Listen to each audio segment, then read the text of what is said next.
자, 삼성전자 주주분들 반갑습니다. 김프로입니다. 자, 오늘 6월 11일 목요일이고요.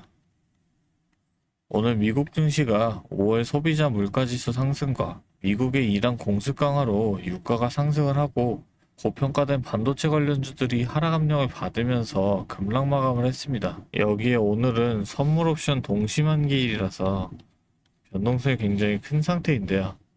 오후장, 특히 장마감 직전에 외국인들이 크게 움직일 가능성이 높은 날인 거죠. 그렇다면 우리는 어떻게 대응을 해야 할까요? 결론부터 말씀드리자면 오늘은 비중 축소 관점으로 대응하시는 걸 권장드립니다. 왜 그런지 그 이유와 근거를 설명드릴 테니까요. 끝까지 영상 집중해서 봐주세요. 먼저 어젯밤 이란이 호르무즈 해협 봉쇄를 선언했습니다. 미국이 이란에게 군사행동을 재개한 것에 대한 보복 조치라고 밝혔는데요. 호르무즈 해협이 막히면 어떻게 될까요? 전 세계 해상 원유 수송의 25%, LNG의 20%가 이 해협을 통과하는데 봉쇄가 현실화가 되면 국제유가가 다시 폭등하고 유가가 오르면 물가가 다시 치솟습니다. 물가가 오르면 연준이 금리를 더 올릴 수 있는 이유가 만들어지는 거죠.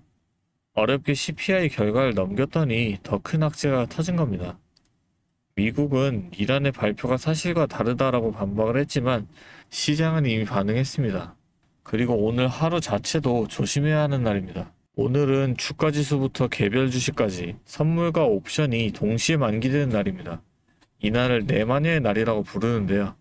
만기가 가까워질수록 포지션 정리를 하려는 매물이 한꺼번에 쏟아지면서 장 막판에 변동성이 폭발적으로 커집니다. 특히 오후 2시 이후부터 장마감 직전까지는 이 외국인들이 대규모로 움직이는 경우가 많은데요. 지금처럼 이란 이슈로 불안감이 퍼진 상황에서 내마녀의 날까지 겹쳤다는 건 오늘 오후가 특히 위험할 수 있다는 겁니다. 그리고 바로 내일 6월 12일에는 스페이스X가 나스닥에 상장이 됩니다. 청약에 무려 2,500억 달러가 몰렸는데요. 목표 청약액의 무려 4배가 넘는 규모입니다. 전 세계 기관 투자자가 이 청약에 참여를 하기 위해 지금까지 한국 주식을 팔면서 현금을 만들어 온 겁니다. 내일 상장이 끝나면 이 압력은 사라지지만 오늘까지 이 매도 흐름이 계속 이어질 거라는 거죠. 이란 이슈에 내마녀의 날, 여기에 스페이스X 마지막 매도 압력까지 오늘 하루에 전부 겹쳐 있는 상황입니다. 오늘 이슈만으로도 충분히 무거운데 일주일 안에 2개의 이벤트가 더 기다리고 있습니다. 먼저 6월 16일, 일본은행 금리 결정이 있습니다. 니케이가 과반 찬성으로 금리 인상을 의결할 방침이라고 직접 보도했습니다. 기준금리 1%는 1995년 이후 31년 만에 최고 수준인데요. 이 금리 1%가 오르게 되면 외인들이 엔화를 빌려서 한국 주식에 투자해온 자금이 이 결정이 나오는 순간 한국 주식을 팔고 일본으로 돌아가야 하는 엔캐리 청산이 발생하게 됩니다. 그리고 6월 18일에는 FOMC 금리 결정이 있습니다. 한국은행 뉴욕 사무소 보고서에 따르면 월가 주요 투자은행들은 이번 FOMC에서 연준이 금리 인하 편향을 폐기하고 매파적 기조를 강화할 것으로 보고 있습니다. 지금 시장을 짓누르는 모든 불안은 결국 이 금리인데 그 방향이 이번 FOMC에서 정해진다는 거예요. 정리해드리겠습니다. 이란 호르무즈 봉쇄 선언으로 유가 불안이 재점화됐고 오늘은 내마녀의 날로 오후 변동성이 폭발할 수 있습니다. 내일 스페이스X 상장 마지막 매도 압력에 이 모든 게 일주일 안에 대기 중입니다. 그렇기 때문에 오늘 오전장이 비교적 조용한 구간에서 비중을 줄일 수 있는 기회입니다. 특히 장마감 직전에 한꺼번에 매물이 쏟아지는 상황이 오면 팔고 싶어도 팔기 어려운 순간이 올 수 있습니다. 그렇기 때문에 아까 말씀드렸듯이 비중 축소를 권장드린다는 거예요. 하지만 오늘처럼 변동성이 큰 날일수록 혼자 대응하기가 어려우실 겁니다. 어느 가격에서 팔고 얼마나 줄여야 하는지 그 기준 잡기 어렵다고 찾아하시는 분들이 가끔 계시더라고요. 그래서 제가 그 기준 잡으시는 걸 도와드리겠습니다. 제가 상단에 번호를 하나 잠깐 띄울게요. 010-3436-7531 이 번호로 현재 삼성전자를 보유 중이시고 오늘 비중 축소 기준이 필요하신 분은 삼성 매도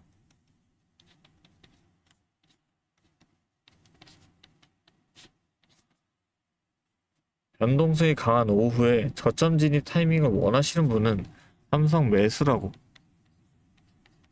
문자 주시면 확인하는 대로 구체적인 대응 방법을 공유해 드리겠습니다.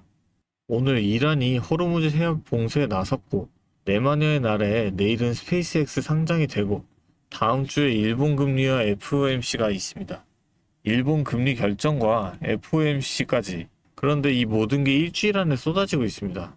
이렇게 이벤트가 몰려있는 구간에서 아무것도 안 하고 버티시는 것보다 이 하락이 나오는 순간 조금씩 줄여두고 이 이벤트들이 있을 때 대응을 하셔야 수익을 극대화할 수 있다는 거예요.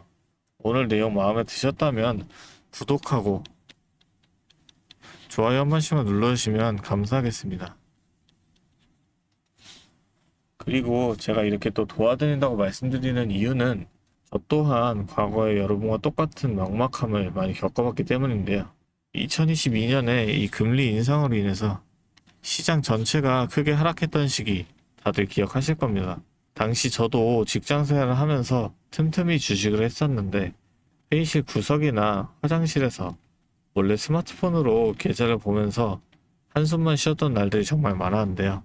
워낙 우량주니까 시간 지나면 알아서 회복되겠지라고 생각을 하면서 버텼었는데 이게 확실한 기준이 없으니까 계좌 손실은 계속 커지고 일상생활조차 집중하기 어려울 만큼 스트레스가 정말 심했습니다. 자, 그런데 이때 어떤 주식이 먼저 올랐는지 아시나요? 처음엔 다들 아시는 것처럼 뭐 이 로봇이 된다, AI가 뜬다 하면서 대기업 투자 뉴스에 수많은 사람이 몰려갔었는데요. 그런데 저는 오히려 남들이 다 그런 뉴스에만 관심을 가질 때 이 2022년 말에 가장 밑바닥에 있던 이 2차전지에 집중을 했었습니다. 왜냐면 당시 전기차 수요가 일시적으로 둔화된다는 악재 뉴스가 도배되고 있었지만 제가 주목한 건 따로 있었습니다. 바로 우리 일상 속에서는 이미 아파트 주차장이나 대형마트마다 전기차 충전구역이 법적으로 의무화가 되면서 강제적으로 늘어나는 인프라의 변화가 눈에 띄게 일어나고 있었죠. 여기에 글로벌 완성차 브랜드들이 내연기관 생산을 전면 중단하겠다는 구체적인 계획들이 발표되고 있었고 전 세계 모든 자동차가 결국 이 배터리로 바뀔 수밖에 없는 거대한 산업의 방향성은 누구도 막을 수 없겠다 라는 명확한 결론이 썼던 겁니다. 결국 이 배터리에 들어가는 핵심 소재를 만드는 기업의 가치는 올라갈 수밖에 없다라고 확신을 했기 때문에 저는 남들이 다 포기를 할 때 2차전지 하나에 철저하게 집중을 해서 2023년에 계좌 손실을 메꾸고 빠르게 회복해냈었죠. 하지만 이 2차전지가 오른다는 걸 알아도 기업마다 들고 있는 기술력들이 다 다르고 주가가 흔들리는 등락폭도 전부 다 다를 수밖에 없잖아요. 그래서 제가 평소에도 이 기업에 대한 분석과 기업에 대한 가치를 좀 판단을 한 다음에 진입을 하셔야 한다라고 말씀을 드리는 겁니다. 지금 이 영상 보시면서 어떻게 대응을 해야 할지 걱정하시는 분들의 마음 제가 너무나도 잘 압니다. 여러분들만큼은 제가 겪었던 이 시행착오를 좀 피하셨으면 합니다. 네, 다시 한번 말씀드릴게요. 010-3436-7531 여기로 삼성 매수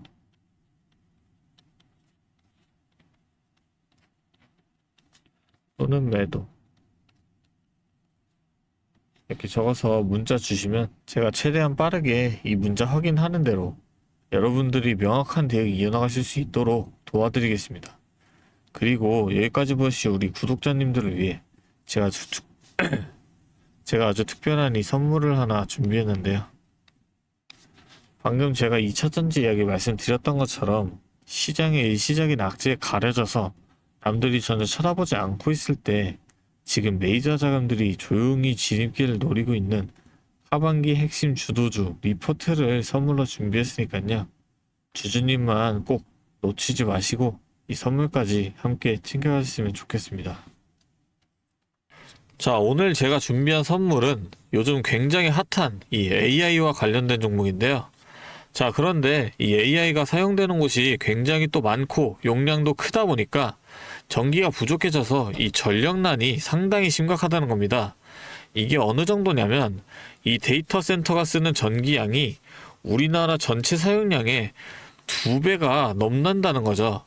그래서 이 데이터 센터 기업들이 가장 먼저 해결해야 하는 숙제가 바로 이 전력난을 해결하는 겁니다.